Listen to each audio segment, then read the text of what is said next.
البرنامج هذا هو برنامج اللي يظهر فيه المنهج التشاركي بامتياز، لأنه مقاومة الفساد ما يمكنش تنجح إذا لا كان ما تشاركش فيها كل الأطراف، وبالأساس في المستوى السياسي ومع شريكنا اللي هو الهيئة الوطنية لمقاومة الفساد، مع المجتمع المدني، ومع التعاون مع الهيئات الإقليمية والدولية.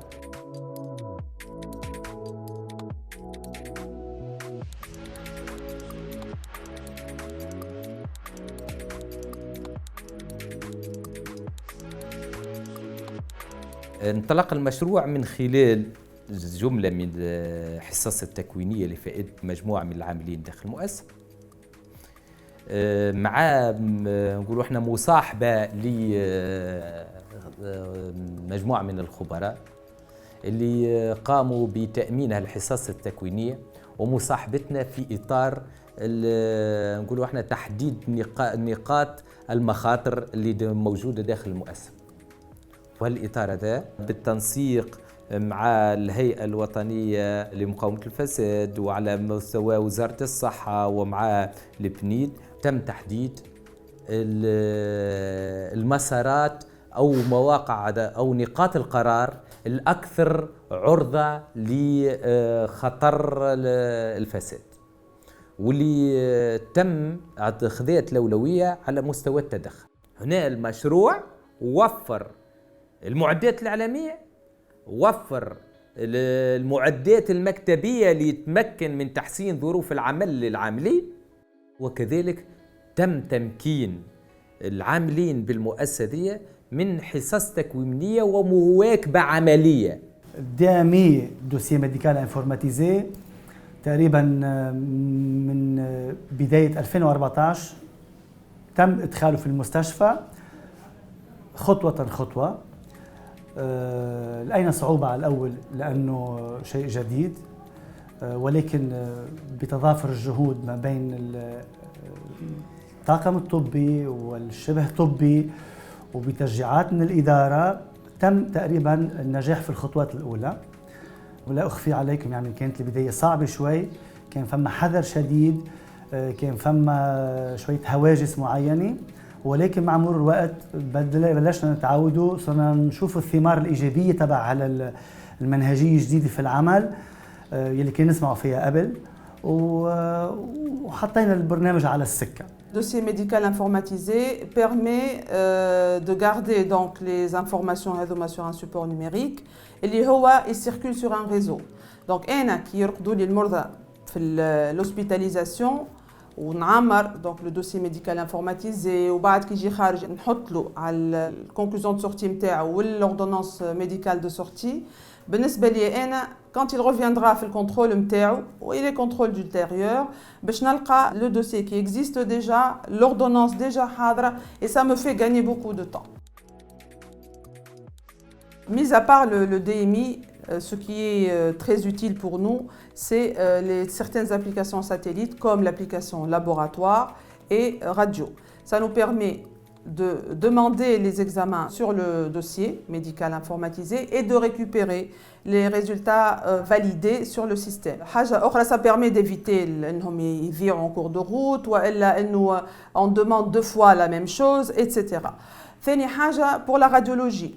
Il est possible à partir du poste que j'ai dans mon bureau de récupérer les clichés d'un scanner qui a été fait pour un patient ولا حتى باش نرجع dans les archives. L'écran اللي عند l'infirmier اللي في l'accueil, ça sera le même écran اللي عند le médecin, et le médecin peut avoir une vue donc d'ensemble de nombre du patient.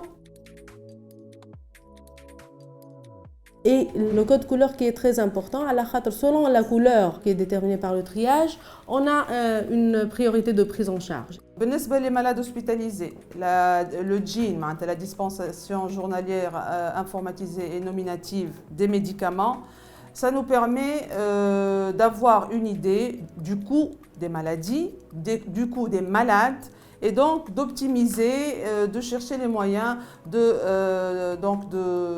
réduire les coûts. كل مريض يدخل للقسم يقع كتابة وصفة التي تصل عن طريق الDMI إلى الصيدلية.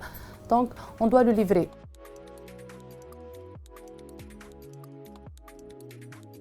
معناها عندك l'historique, traçabilité bien fini. Maintenant, on a évité les stocks dormants au niveau des services, on a évité les périmés, on a évité les fuites. Et en plus, on peut calculer le coût de chaque malade hospitalisé.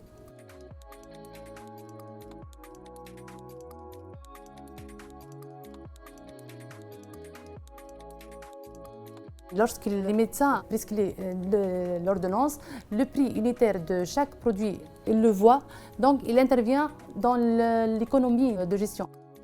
فكري بدينا بالشيروجي اللي حققنا فيها ايكونومي بالكدا معناها الكو تاع المالاد معناها هبطت من 80 دينار بار بيرسون حتى ل 28 بار مالاد معناها. En 2013, في l'urgence du Jelba, le tiers des patients n'ont pas régularisé leur facturation. On n'avait aucune preuve.